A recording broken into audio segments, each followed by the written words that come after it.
Ah! What? I told you, the guy's got range! Sadly, and most of the time, we have no interest in what's going on with you. So how's the drive in?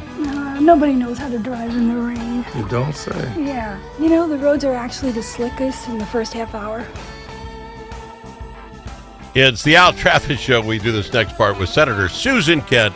Clean up in aisle 9, or yeah, but and we love having her on just because I don't honestly know. I think because she makes me feel weird about myself, but does it with a smile on her face, and it's like, oh, okay, fine. I can live with it. I don't know why you're here. Why do you keep coming back? Yeah. Well, people, this is no lie, and I do not want to hurt your feelings. I literally had someone say, "That's Susan Kent. Why do you keep having her back?" And I said, "To have her back, I give her an hour. No one else gets an hour. Why would you do that? You understand she's left leaning, right?" I said, "Yeah," and she does it with a smile on her face, and you leave going, "Okay, I don't get her, but I kind of like her. I love it on radio." I think you make fantastic radio because, well, just for what I'm talking, I have left-leaning friends, believe it or not, and I have some that may or may not be friends, but I have people that on your side that can't express themselves right now, Trump president, what's going on, I get it, without this visceral hate. You don't have that. I appreciate that. Now, even when you're doing the show, when Biden is, you weren't spiking the football either. Do you understand what I'm saying? Do you have friends that are in a hate mode about what's going on? I mean, not even a discussion, but a hate. I mean, there is a real serious conversation about people and their values, I mean, because for a lot of us who are watching what's happening, it's hard to say when you see people cheering on policies. And I mean, I don't know if we wanted to get right into this right now. I had a couple of fluff stuff, though. We can go right into stuff. Go ahead. I mean, we are right here in this moment. I happened to watch this morning a video clip of Representative Madeline Stansbury on with Jake Tapper, and it was talking about the fact that the SNAP benefits are scheduled to go away in a few days, and even the way the media is framing this, it's like, okay, Democrats, why don't you fix this? I put something on Threads yesterday because the Star Tribune wrote that, both sides are refusing to come to the negotiating table. I'm like, I'm sorry. The Democrats are the ones who are in Washington ready to negotiate in a minute's notice. The Republicans are nowhere to be found. And to come back to the point of the original question, right now we're at this point where they're holding basically children, hungry kids and seniors hostage for health benefits for working people, and they're not even willing to come to work and go and so anyway, you get back to this question about people and relationships and the values, and it's like, wait a minute, why are we using hungry old people and children as political cannon fodder? We can do this. I agree with you, because SNAP was actually the first, I don't want to say controversial, because I have a take on this in Minnesota that I think you're going to like, and you're going to like me again like you haven't for years. But first off, Threads, when you bring up Threads, can you get off Threads? I'm not adding another thing to my social media. Go back to X or the Facebook itself, but I'm not throwing the Threads. Threads keeps asking me to do the Threads thing. I don't want to learn another thing. I didn't see your Threads because I don't do the Threads thing. That's like, I put a stop to it. The other one's like, what's the Trump one? Twitter. Okay, what's the true social, and I'm using air quotes with truth. No, I get you, but I don't even use that. I'm done. I'm Facebook, okay, and even that's weird. And I have X now because long story, but I do X. Those are the two. I'm not going to learn another one. I'm 60. If I can't get by with this, so please go back to, if you're going to do copy paste on it. I mean, I'm still on Twitter, Facebook, as I call it, okay. And I'm still on Facebook, but the Threads basically is Twitter that Elon Musk has not manipulated. And let's be clear. Okay. I mean, Threads it still comes up as an X on your phone, though, doesn't it? You still don't have a Twitter logo. It's just, but I'm sorry, you and I talk marketing and branding on a regular basis. It's like if you take a brand like Twitter, which totally reinvented social media and the language, tweeting, retweeting, all that stuff, and we're just going to turn it into X, which means, that for our entire lives, you in a TV show or a cartoon, it was brand X was meaningless. So here we go. You and I, as marketing people, realize the only human who could do that has $44 billion to piss away. Sorry. Yes. Okay. But he did. So he did it. Okay. But back to the snap, but back to what you were saying about the widows, the children, and all this starving and stuff. And you talked about your belief system and how you can. Okay, here's the difference, and it depends where you listen, right? This is me throwing I heard where you're coming from and how we're stopping this, and it's on the Republicans. Every Republican in both the House and the Senate voted to keep these programs going. They all did every time. And I think it's 5 now, might be 4. 4 Democrats also said we will vote to keep these going. The only reason they're not still going is because another 5 to 6, I don't remember, Democrats have to jump on. These things this is the same spending bill, if you go back 13 votes ago, that Biden passed. It is not, because, and we talked about this last week, everybody wants to call it a clean CR. It is not a clean CR because it codifies what's gone on in between. But that was codified already. It was voted on. These things were voted on and passed. No, it codifies the fact that Donald Trump has enacted all these illegal tariffs. It is not his place as the president to enact tariffs. That is Congress's place to tariffs. That used to matter to Republicans, by the way. There are a number of things that Donald Trump has done that go outside of what we all grew up understanding in Civics 101 instead of telling me Congress versus the job of, so this if the Democrats vote on this, they're voting on the old stuff, yes, and they're voting on all this new stuff. So that's okay. So then what you're saying is that this is a matter of standing up against tariffs, which seem to be working. Throw those out to handle the women and children who aren't going to eat. That is a separate conversation. You just said it was the same thing. No, I did not. You said it was the same thing. Wait, I brought up they already voted to keep this going, and you said it was because of tariffs. So that's a different point. That is a question of whether or not this is a clean CR. It is not a clean CR, is what I'm saying, right? And this is why it's not a clean CR. Okay. What the Democrats are fighting for or against is these increases in the health costs, not just for the people who are on the exchange, because ultimately the way insurance works, this will affect everybody. And it'll close rural hospitals and a bunch of different other things. That's what they're fighting for. But then let's be honest with that. Hang on. But let me just, I'm hanging. We can come back to these individual topics, but they're fighting for that. But here's the thing. The Republicans have the White House, the Republicans have the House, the Republicans have the Senate. Now, the Republicans, if they want to stick with the 60 vote rule, they need to negotiate with Democrats. That's just reality of legislating. If they really just want to do it, they can get rid of that rule and they could pass it, but they don't have the votes to do that within their own caucus. And so, because you're talking about, because if you did that, then the next time the Democrats are involved, they would not need the 60-point rule to get rid of the Supreme Court or anything else. They have gotten rid of the 60-vote margin over a whole bunch of things, including confirmations, et cetera, et cetera, et cetera. Let me throw this at you, though. You talk about the increase in healthcare costs if the Republicans don't do anything. What you don't say is this was a Democrat bill that was put on when we had COVID that the Democrat said would sunset in 2026. Yes. That's all was not one Republican, not one voted for that. This is the Democrats ending this in 2026. So they don't have the vote to increase it. Now they want to hold the world hostage. And because they don't have because we've had this conversation, so we're going to have it again.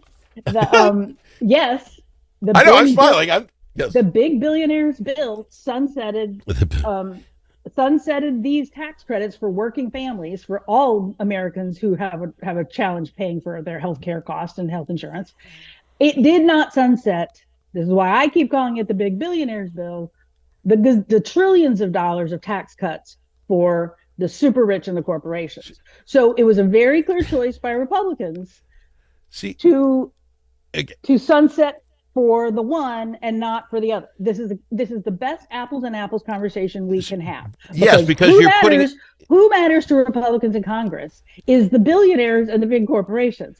The normal people trying to figure out how to pay for their health care and their health insurance. I gotta go to break. But I have to, because you use both those terms correctly, but in the reverse. And here's what I mean. Democrats made a bill that sunsetted in 2026. Republicans didn't like it. They didn't want it to go up, didn't vote for it. This will happen. That's not the Republicans do anything new. The big, beautiful bill of which you talk, the Democrats set up that tax increase would sunset on the rich. And the Republicans said, okay, it's going to sunset. We're not doing this anymore. The Republicans literally did nothing except follow what the Democrats voted on and when they ended. And now you're saying they're giving it to the Republicans. When they passed that for when the Democrats passed it, we can have long conversations about sunsetting, because sunsetting is used all the time. Yes, so that you can have talking points like this. Because if you really wanted that bill, you would have had that go on forever. That would be the new tax. But you said only through 2020. I got to go to break. It's SNAP. We're going to talk SNAP, but you're going to love me after we talk SNAP. We'll do it after this. It's Senator Susan. I know she will, because Putnam did. We'll be back right after this on the Al Travis Show. Tired of one-sided media and divisive noise drowning out your conservative values? Take back the conversation with Braver Angels. Join a grassroots movement to restore civility and find common ground without compromising your principles. As a conservative, your voice matters. Share your perspective on issues like immigration and public health in Red Blue workshops and help rebuild trust in our great nation. Be a leader in depolarizing America. Sign up for free at mn.braverangels.org. Braver Angels, where conservatives, liberals, and independents unite for a stronger republic. I didn't hear what you said, but we're still on taping, so do not say it out. I wasn't talking to you. I was talking to my husband. Okay, good. Your car sounds like a pair of tennis shoes in the dryer. Paul is a guy who specializes in that. And you know that sound that never happens when the mechanic's around? Paul took a whole course on that. If you own a car, you need to know Paul. Paul owns Jay's Auto Shop, 202 North Main Street, Blue Earth, 525-1052, 525-1052.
Easily offended? The Al Travis Show is not for you.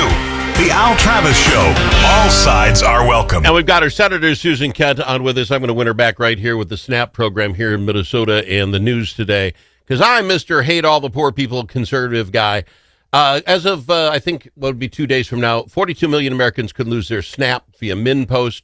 440,000 of those are Minnesotans. Just a quick side note, that doesn't math very well. That means 1 in 10 SNAP people live in Minnesota? We're not 1/10. 42 million and 440,000 in Minnesota. 1%? I have to do the math. But it's, All right, it's like doesn't 1 matter. in 13 Minnesotans. Okay. So What, it's a lot of 1 in seniors. 13 Minnesotans. No, it's not a small amount, but I just thought math-wise for the country it seemed off, but maybe I'm not. Anyway, Minnesota today announced, or somebody did, that we have 916 million extra dollars we didn't know were coming in. They did the math, and we got all this money sitting around. We also are fully funded in our rainy day fund and this sort of thing.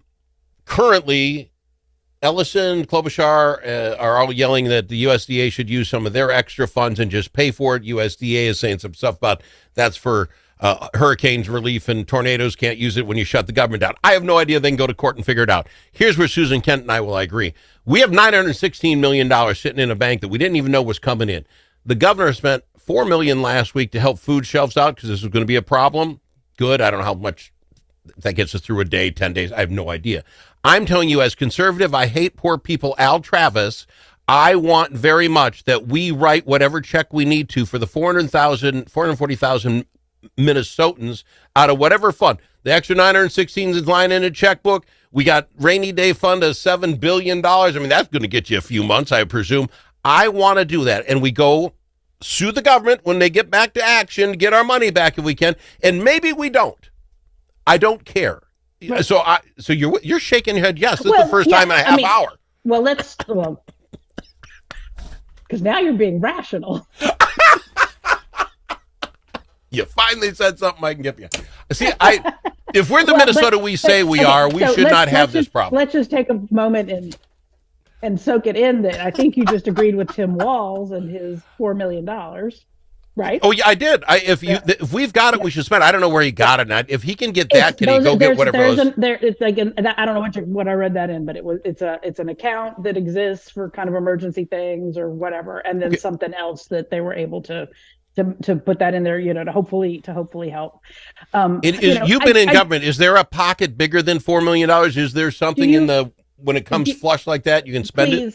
Please, the budget. Really, do you know how many pockets there are? We can have there's an issue, but there are pockets for sure. Okay, well then they should do it, and I'm on that side. And I'll promote it here. Here's the problem, and we were talking about this last week in context of looking ahead to the next election and the question about what things are going to be like over the next year. And I very specifically, I didn't point to SNAP, I don't think, but I mean just in general. Yes. Yeah. These cuts that are coming from the federal government down onto the people of the United States of America, and obviously here in Minnesota, people are going to be feeling these in pretty hard and big ways. And I found out recently that the food shelf in our area in Woodbury, it's actually right outside of Woodbury and Oakdale, but it serves Woodbury and a lot of people in the East Metro. And I'm not exactly sure what the exact definition of this was, because they have you can come in and basically shop at these. You can come in and do your own, and and it's the largest in the state of Minnesota in terms of the numbers of people who come in and do that activity. Mm-hmm. But so this is real. This is going to affect a lot of people, and the problem is going to be on the states, and it's going to be highly varied, as you can imagine, by state. It's going to be impossible for the states to totally make up the difference without making massive sacrifices in other areas, or running up, tax increases, because we have to balance our budget here in Minnesota.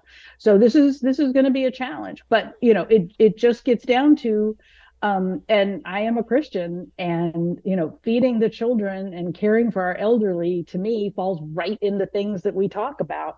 And, what I keep seeing from this administration is what looks like absolute glee at like I said, using very vulnerable people.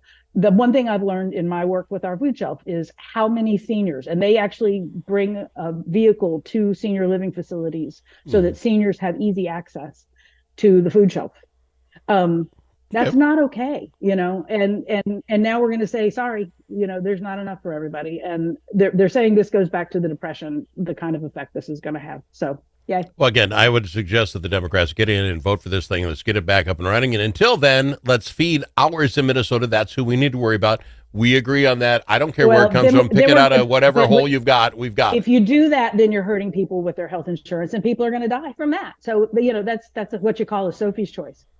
and it's Is that the one where who was it had the cancer? I don't watch these chick no. movies. It was a book and a movie with Meryl Streep. That's and it was okay. having to pick one of her children from the Holocaust. So that's what that is. Yes. Okay. What was the one I was thinking about? It had like Dolly Parton and Julie Robert Redford, Julia Roberts. It'll come to me. Got to go to break. Back after this.